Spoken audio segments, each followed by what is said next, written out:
शहर सारा गुंजाओगे यो हो रेडियो सान्वी 96.4।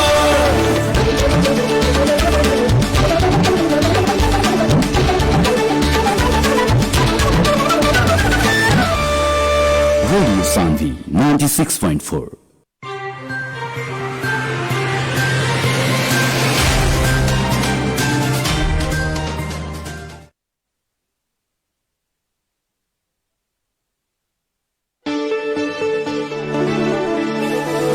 शहर सारा गुंजाओगे यो हो रेडियो सान्वी 96.4।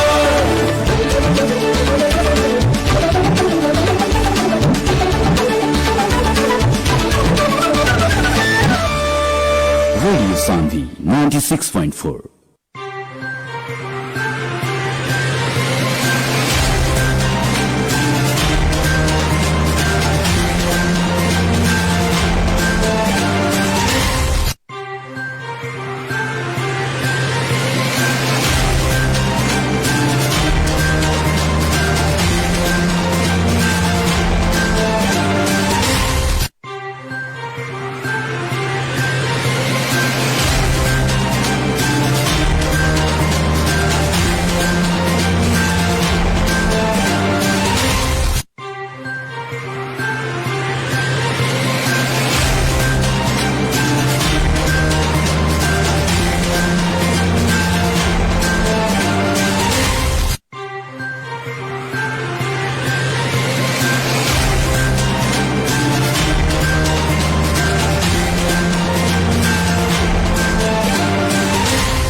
सान्वी 96.4 मेगा।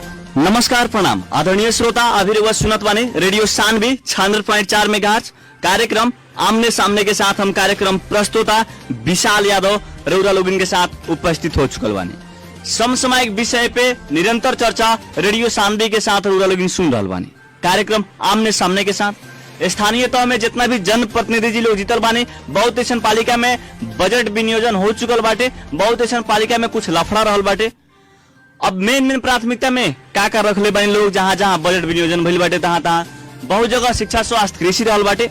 आज हमने विशेष फोकस करम सन परवानीपुर गांव पालिका के, बड़ा जिला में रहल परवानीपुर गांव पालिका के, वहाँ के आज गांव पालिका अध्यक्ष राम छेत्री पटेल जी के जोड़े बानी सन। सबसे पहले कार्यक्रम आमने सामने में राम छेत्री सर के स्वागत करे। स्वागत बाटे मेयर साहब कार्यक्रम आमने सामने में अपने के।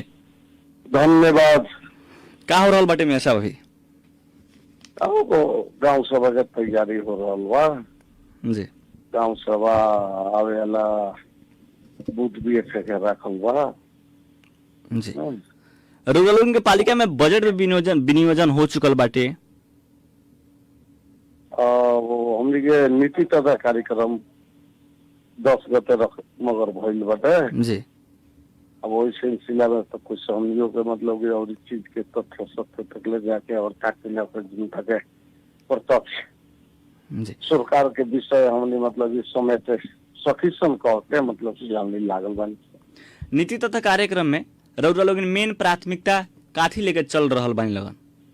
देखिए, अब नीति तथा कार्यक्रम में हमने के मेन प्राथमिकता 3 गो चीज के प्रमुख बनैले बानी सन: शिक्षा, स्वास्थ्य और कृषि।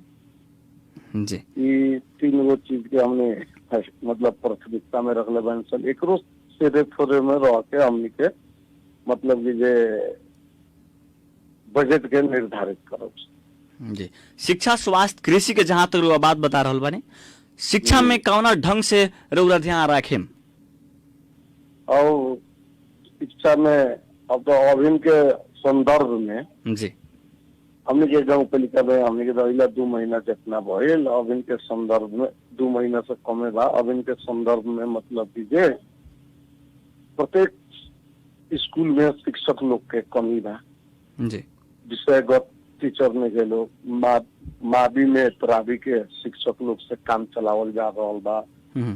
ओकर बाद में अपने के प्रावी स्तर में बहुते कम मगर शिक्षक बा लोग। विद्यार्थी संख्या बात है मतलब कि जो वहाँ शिक्षक ना भइला के चलते हम सेक्शन में छूट जा सकत था नहीं थे।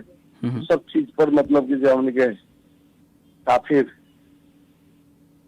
मतलब कि ध्यान से लागल बनी सम। अब काफी किलो से कितना बजट कौन स्कूल में दिला से शिक्षक के व्यवस्थापन वो एगो रूल और पद्धति से वही मगर कौन ई जौन स्कूल सन में कोठा नहीं के विद्यार्थी संख्या ज्यादा बा। अब रूल और नियम से तो 50 से ज्यादा एगो क्लास में विद्यार्थी ना होगा चाहिए। कोनो क्लास में 100 गो 150 विद्यार्थी बाटे। अब उस सब के हमनी सेशन छुटियावे लायक भवन के भी निर्माण हमनी के करे पड़ी। बहुते इस चीज के मतलब कि लेके हमनी के साथ में एगो चैलेंजे किस्म के परिस्थिति बा। फिर भी हमनी मगर एकरा के निराकरण करे के तरफ रौरा पालिका में मेयर साहब रौरा पालिका में कई गो विद्यालय पड़ेला? 11 गो विद्यालय पड़ेला। 11 गो विद्यालय 10+2 2 गो पड़ेला जी। मावी एगो पड़ेला प्रावी और पड़ेला सब जी। ओकर बाद में कहीं एक ठाई तो भवने मतलब कि जो एकदम नगण्य मात्रा में भवन बाटे। टीचर संख्या वहाँ ज्यादा बढ़लो बाटे तो वहाँ विद्यार्थी संख्या नहीं। अभी सब चीज के कहीं ना कहीं भवन भी नहीं है। कहीं ना कहीं मतलब कि हमने के जी 11 गो विद्यालय रौरा पालिका भर में बाटे। 11 गो विद्यालय में रौरा जब से अपन कार्यकाल संभालले बानी तब से कई बेर रौरा वहाँ निरीक्षण करे गई बानी, कई बेर अनुगमन के लिए बानी अपन 11 गो विद्यालय में? एगो बात कथी बाटे कि 11 गो विद्यालय में एगो हम बुनियाद में मतलब कि जो ना पुगल सकरनी फिर भी वहाँ हम काल पुगनी। और सब विद्यालय में तो 2 बेर 3 बेर का परिस्थिति बात केंगे बात का से मतलब कि जो आंतरिक बैठक जी एगो लिखित बैठक ना आंतरिक बैठक सर लोग से हेड सर लोग से वहाँ के मतलब कि जो जनप्रतिनिधि लोग से बहुते ठाई तो व्यवस्थापन समिति भी नहीं थे। हाँ जी। अब व्यवस्थापन समिति ना भइला के ठाव में वहाँ के जनप्रतिनिधि लोग वहाँ के गणमान्य शिक्षा प्रेमी लोग से हमने मतलब कि आंतरिक छल फल कर चुकल बानी। अब ये सवाल में अब समस्या तो आवत था। 11 गो विद्यालय मेयर साहब रउआ घूमल बानी। 11 गो विद्यालय घूमला के बाद में जहाँ तक रउरा समिति भी जौन विद्यालय व्यवस्थापन समिति भी रउरा नहीं लगन अभी बनैले रउरा अपना पालिका में। अब जहाँ तक देखल 11 गो विद्यालय में जब घूमनी तो कमी कमजोरी काथी रउआ महसूस कनी रउरा अपना कार्यकाल जब संभाले बानी? हम अपना कार्यकाल में कमी कमजोरी के सवाल में बुनियाद के भवन निर्माण अभी कटी टोला में भवन निर्माण के समस्या रहा। टीका पटा हो गई रहे भवन बनावे के मगर ओकरा के शुरुआत ना कैले रहे लोग। वहाँ कुछ आंतरिक विषय रहे गाछ उछ रहे ओकरा के हटावे के बात रहे। वार्डा के जनप्रतिनिधि विहीन पहले रहे लोग वार्डा तो अब वहाँ व्यवस्थापन समिति में के तो वार्डा जब तक ले रिक्स ना ली तो नेपाल सरकार के वन के नियम अनुसार जले नियम पुगा के गाछ वृक्ष अपने नहीं काटो तो वो ओझल में मगर आदमी पड़ जाये। इस सब चीज के कके वो भवन में हमने ठेकेदार से संपर्क करके ओकरा के भवन बनाओ के काम के हमने आगा बढ़ा देने चल। अब ओकर छत मतलब की 2 दिन 4 दिन में छत ओकर ढलाई हो जाये। ढलाई भइला के बाद में कुछ मतलब की जो 60% 70% वो भवन के काम हो जाये। नितांत दिन में वो लोग मतलब की कुछ समय देवे के पड़ी 10 दिन देवे के पड़े 20 दिन देवे के पड़े। वैसे ही बुनियाद में भवन तो बा पर्याप्त भवन नहीं के मगर वहाँ टीचर लोग के मतलब की अभाव बा। विषयगत टीचर नहीं के लोग मावी स्कूल संचालन होता था। मावी स्कूल संचालन तो होता जी मगर मावी के टीचर हुआ नहीं के लोग। टीचर संख्या 11 बाटे और मावी संचालन होता है, ये कहाँ तक में के पुग संख्या बा या पुग बा, अपने लोगन भी मतलब कि जे शिक्षा से जुड़ल पत्रकार बानी लोगन जी ये भी बुझे वाला बात है। एकरा बारे में भी हमने मतलब कि जे सोच हमने आवे वाला दिन में का बनेले बानी कि जे शिक्षक भरना कके करारे में होके दक्ष शिक्षक भरना कके और उन लोगों की समस्या का हमने पद पूर्ति करम सन, ये सही हमने आ गया। रामपुर टोकनी बात है जी। अब रामपुर टोकनी में अपने के संरचना पर्याप्त बा, अनुशासन नहीं के, अनुशासन के कमी हुआ हमने के महसूस करनी सर।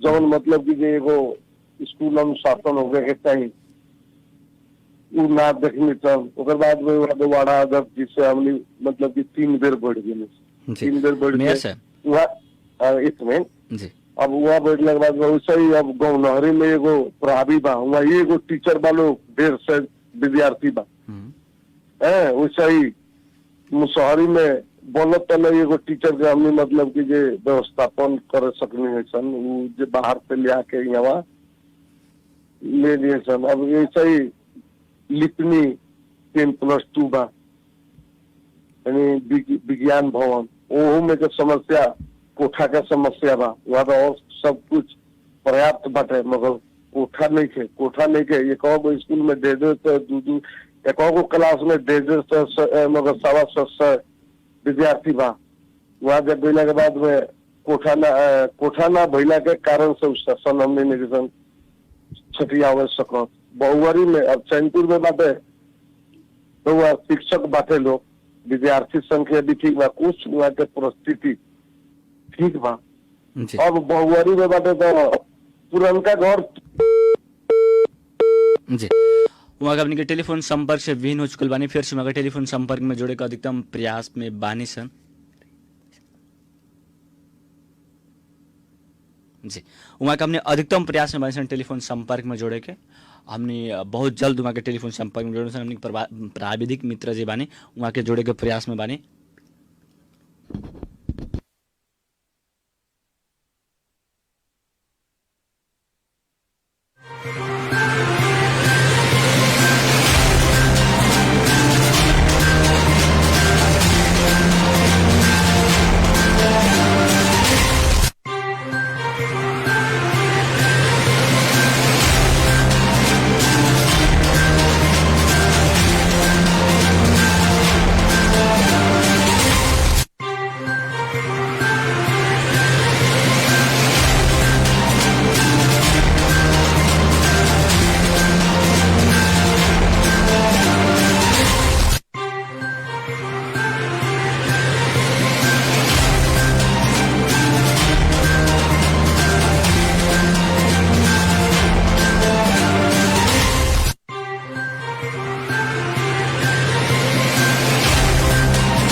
आदरणीय श्रोता, थोड़ा टेक्निकल प्रॉब्लम के कारण उनका फोन कट रहा, फिर से वहाँ टेलीफोन संपर्क मिलल बानी सन।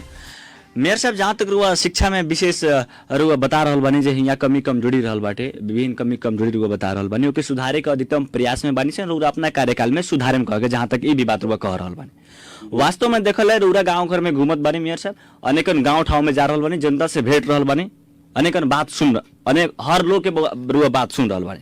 जहाँ तक देखल है आम पब्लिक के, आम जनता के, जब आम जनता परिवर्तन के लिए बानी तो आम जनता परिवर्तन खोजत बानी, तो आम जनता के कुछ ऐसे एजेंडा भी रुआ सुन ले होके, कहीं गांव में रुआ जात होके, कहीं ठाव में रुआ जात होके, रुआ सुन ले होके जे गांव के शिक्षक लोग गांव के विद्यालय में पढ़ा रहल बानी, तो वहाँ बेसी राजनीतिक देखे के मिलत बाटे।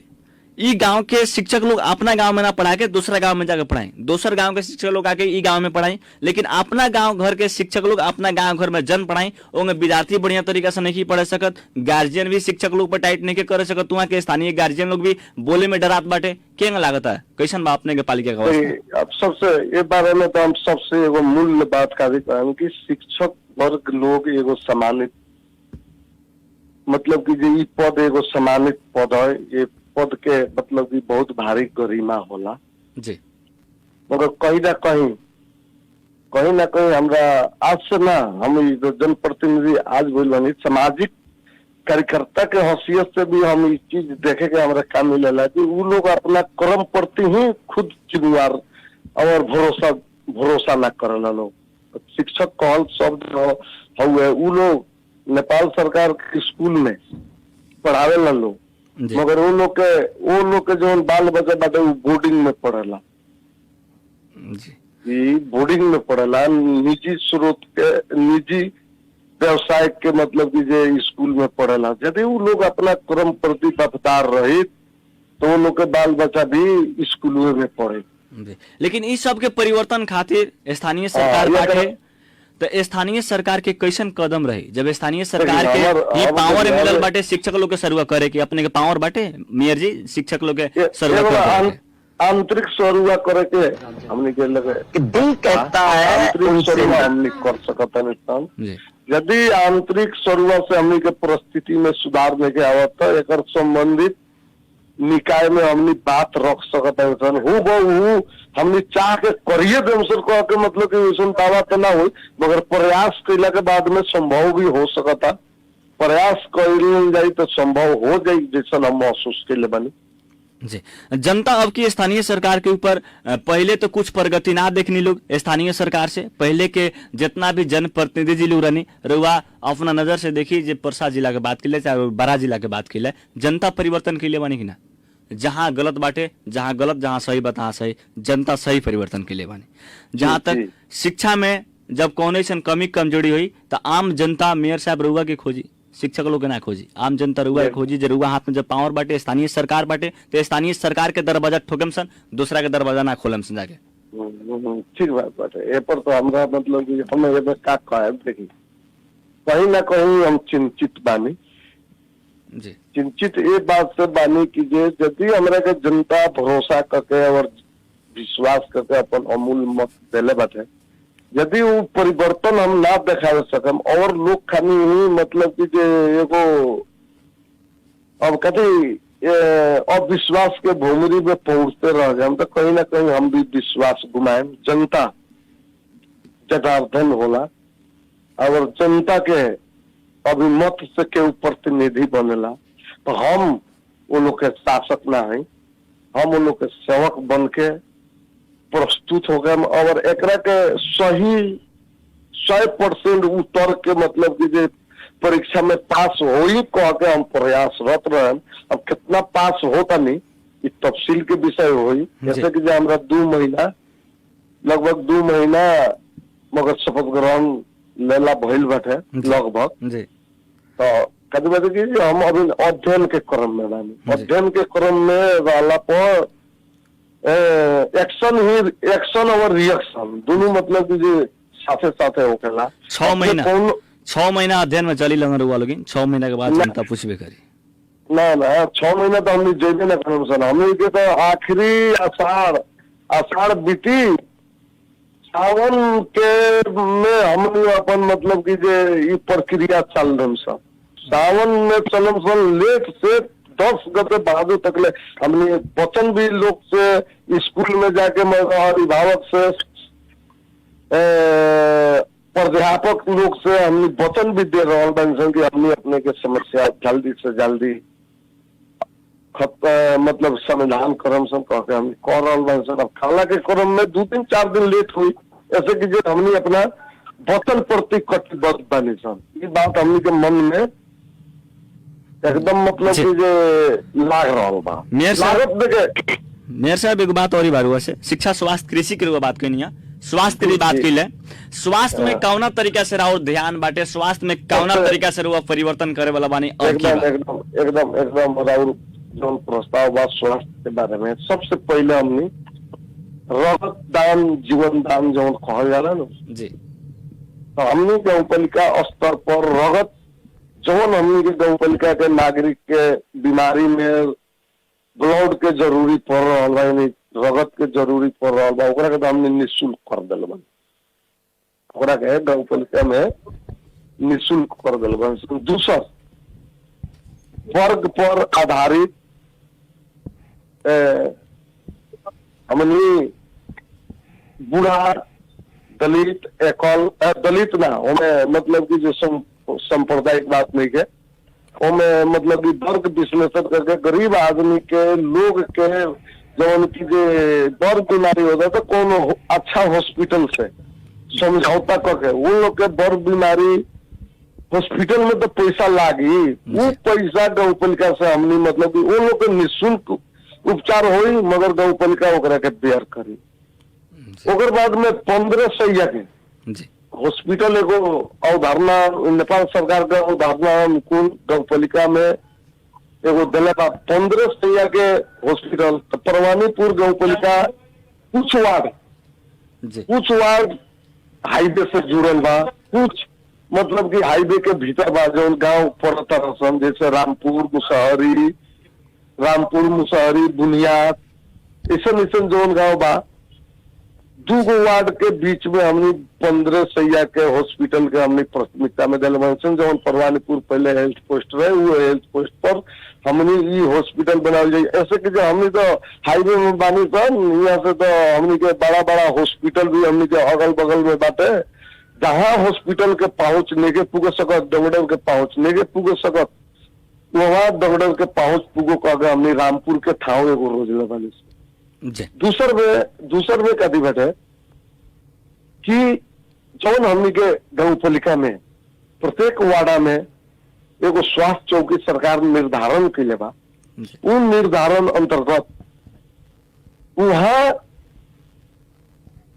लोकल में जौन होखे वाला छोटा मोटा बीमारी बाटे जौना के मतलब कि जो हेल्थ स्वास्थ्य चौकी में उपचार हो सकता, उनमें मतलब कि पर्याप्त कौन बीमारी और कौन दवा की आवश्यकता पड़ी, कौन बीमारी हुई और कौन दवा की आवश्यकता पड़ी, डॉक्टर लोग के हमने सर सलाह से ओकरा के हमने एकदम मतलब कि कहीं कमी होके ना दम समझौता करके ओकरा के पूरा करम सब, जौन से कि जो जनता स्वास्थ्य के क्षेत्र में डायरेक्ट लाभान्वित हो सके। अब बड़ा बड़ा बीमारी हुई ओकरा बारे में भी पहले से भी बा, हमने भी ओकरा के मतलब कि प्राथमिकता क्रम में देखे जाए सब कि अब जैसे मुठुक रोग बाई लोग, किडनी रोग के, कैंसर रोग के, 3 गो मगर अभी मतलब कि जो यहाँ रोग में बड़का रोग आवता और तो सामान्य रोग जो आवत रहेला जात रहेला, एकरा प्रति हमनी के गौपालिका कुछ सीमित रकम छुटिया के रखले बाकी जो जौना से वो लोग के डायरेक्ट तो ना इनडायरेक्ट कुछ मतलब कि जो सहूलियत पुग सके ओकरा के हमने प्राथमिकता में लेम सन। सही बात है।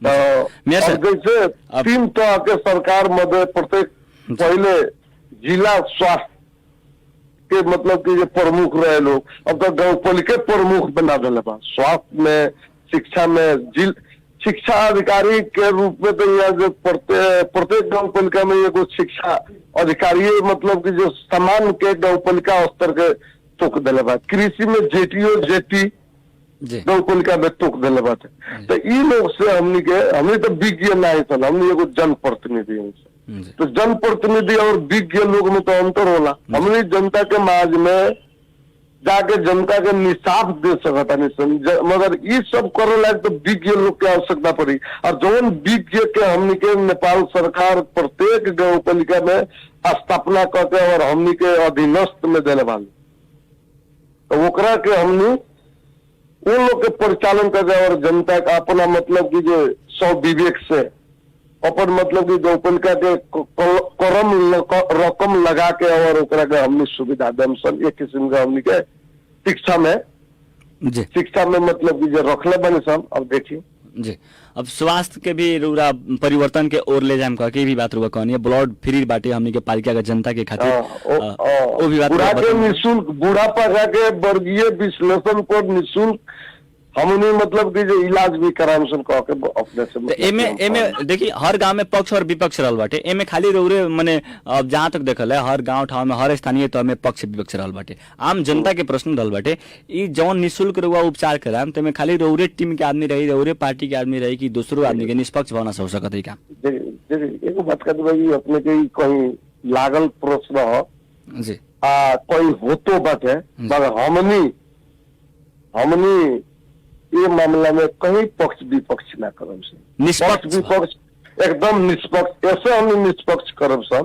नेपाल सरकार के सुविधा नेपाल सरकार के जनता के देव बा, वो नागरिक के देव बा, हमने उन लोग के प्रतिनिधि है, प्रतिनिधि मालिक ना होकेला। एगो बात कदी बटे अपने के ई बात बुझे के पड़ल, प्रतिनिधि मालिक ना होला, प्रतिनिधित्व करके वो लोग के मतलब की भलाई के और पुगा दे मुझे प्रतिनिधि होकेला, और मालिक कदी होकेला वो मन चाहिए तो करी ना, तो हमनी जनता के प्रतिनिधि है, वो लोग हमनी के जन आदेश उतने दिले बटे, वो लोग हमनी के जन आदेश उतने दिले बा कि हमारा हक और अधिकार के बात तू जब तक ले करबो जब तक ले ठीक बा, यदि हमारा हक और अधिकार से बाहर जीवो तो वो लोग अपन जन प्रतिनिधि से चेंज करे में जैया जजमेंट करेगा वही वो दिन वो लोग चेंज करती 5 साल के बाद चेंज करी जनता तो 5 साल के बाद जैया मतलब कि वो लोग जजमेंट करेगा, जज बन के जाए लोग वो लोग चेंज करती। जी तो वो से हम जनता के सेवक और नौकर है सर, वो लोग के प्रतिनिधि है सर, मालिक ना है सर।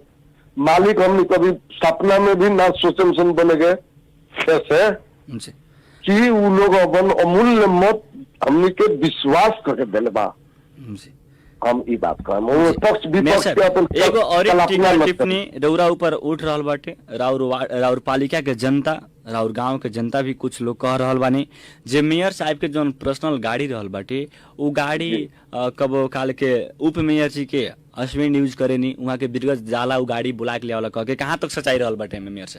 अब एक बात करते कि जो देखिए उप मेयर और मेयर एगो चिका के दूगो पात्र हो। जी परवानीपुर हमने के गाँव पालिका ऑफिस बा, जी 3 नंबर 4 नंबर के अध्यक्ष उपाध्यक्ष 3 और 4 के हलो, जी तो कोबे कबे परिस्थिति अनुसार हम भेज देनी एकरा के सफेद हम इनकार ना करम, मगर उनका हस्बैंड के लिए वीरगंज जाए वाला जो बात बते नो जी निराधार बात हो, कोई पूर्वाग्रहित भावना से कहता हाँ हम वीरगंज जानी, वो अवस्था में वो हमरा चले वीरगंज जालन उमेश जी, हम देखी हम असत्य ना बोलन। जी। अब रह गल की जो सुगंधी जी के कभी कभी हम भेज देवनी, जबकि जो उमेश जी ना रहलन, उमेश जी ना आवे के मतलब कि जो आवे सके वाला रहलन तो हम भेज देवनी, एकरा के भी हम इनकार ना करम,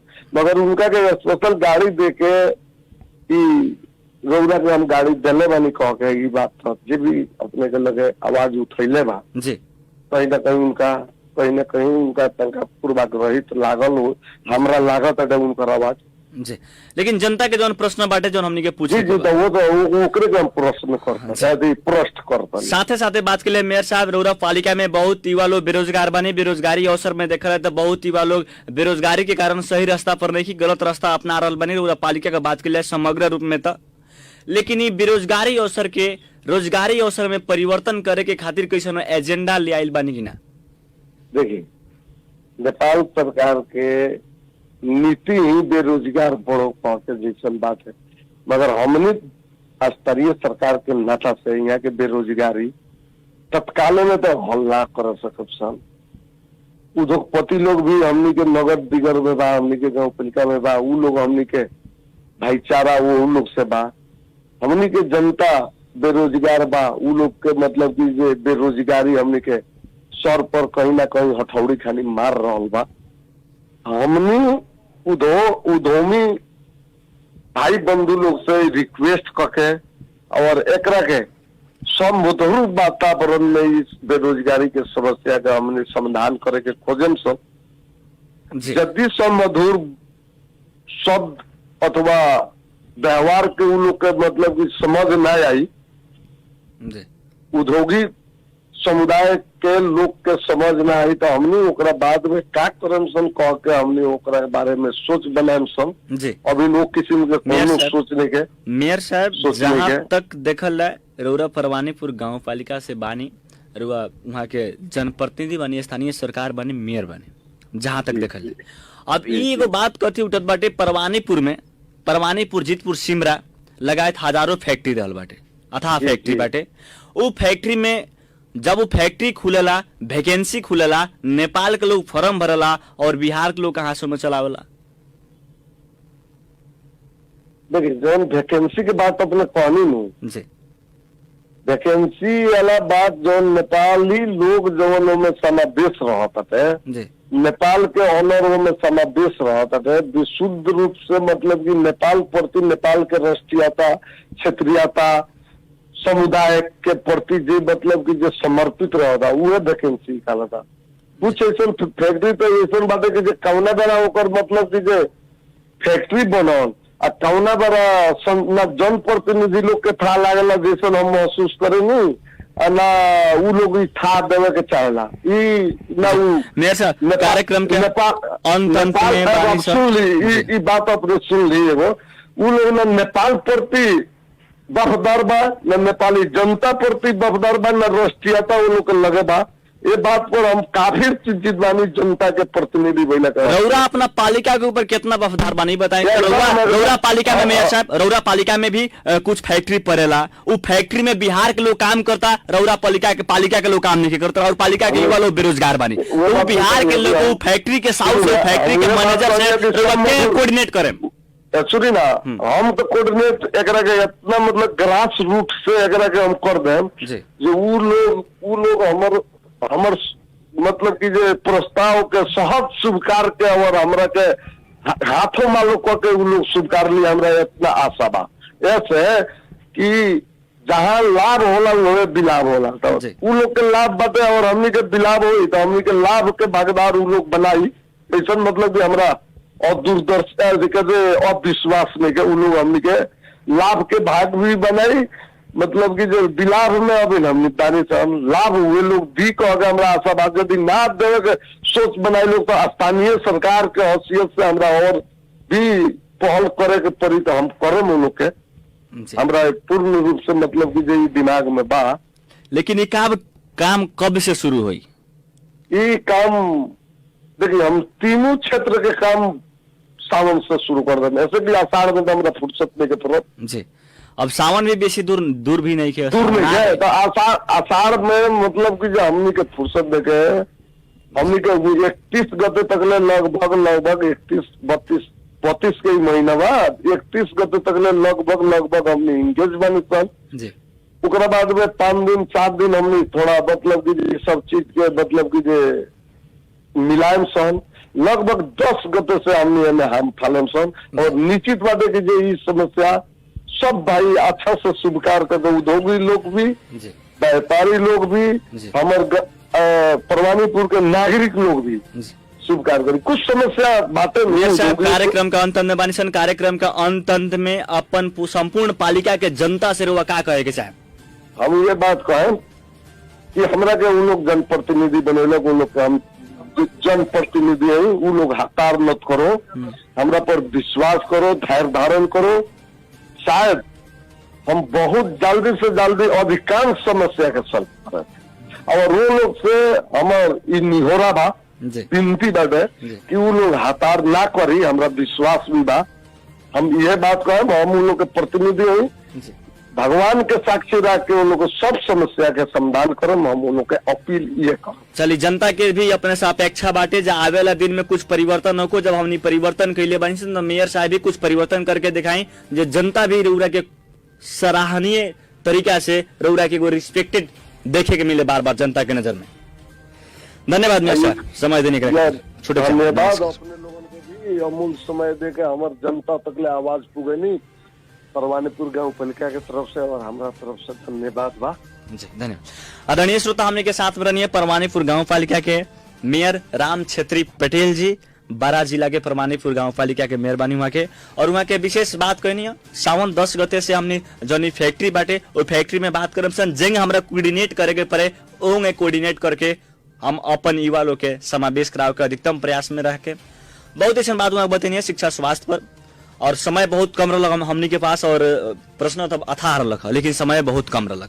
कृषि के बारे में कुछ भी पूछे, बहुत ऐसा प्रश्न बाकी रह गई, लेकिन समय भी बहुत कम रहा। एक बाद नेपाल दर्पण के समय के कारण समय बहुत कम रहा हमनी के पास। कार्यक्रम हमारे ठीक है आमने सामने रुआ 6:30 बजे से 7 बजे ले सुने नहीं, कुछ टेक्निकल प्रॉब्लम के कारण रुआ 7:15 से सुनिए। लेकिन प्रत्येक दिन 6:30 से 7 बजे तक रहुआ कार्यक्रम आमने सामने सुनेनी।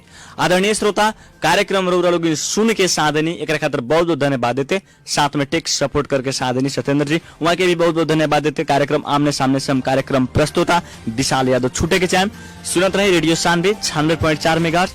नमस्कार, प्रणाम।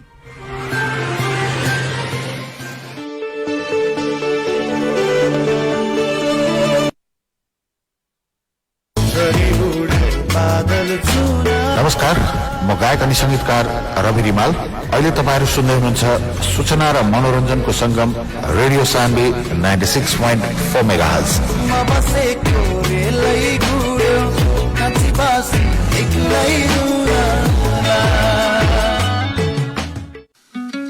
एकै दिन एउटै ठाउँमा सबै रोगको उपचार तराई हस्पिटलको अभियान। वीरगंजको उत्कृष्ट विशेषज्ञहरूद्वारा सम्पूर्ण स्वास्थ्य सेवा अब तराई हस्पिटलमा। अमेरिकन मेसिनद्वारा सर्जन डाक्टर उमेश यादव तथा डाक्टर गोरखनाथ मिश्रद्वारा पेटको पत्थरी, एपेन्डिक्स, हर्निया, हाइड्रोसिलका साथै पेटको सम्पूर्ण उपचार। अर्थोपेडिक डाक्टर दिपेश पटेलद्वारा हार्ट जोड्नी तथा नसा रोगको सम्पूर्ण उपचारका साथै स्त्री तथा प्रसूति रोग विशेषज्ञ डाक्टर तरुणुम खातुनद्वारा महिलाहरूको सबै रोगको उपचार। टाउको नसा वा स्नायु सम्बन्धी न्यूरो सर्जन डाक्टर परमानन्द शाहद्वारा विशेष चेक जाँच। शिशु तथा बाल रोग विशेषज्ञ डाक्टर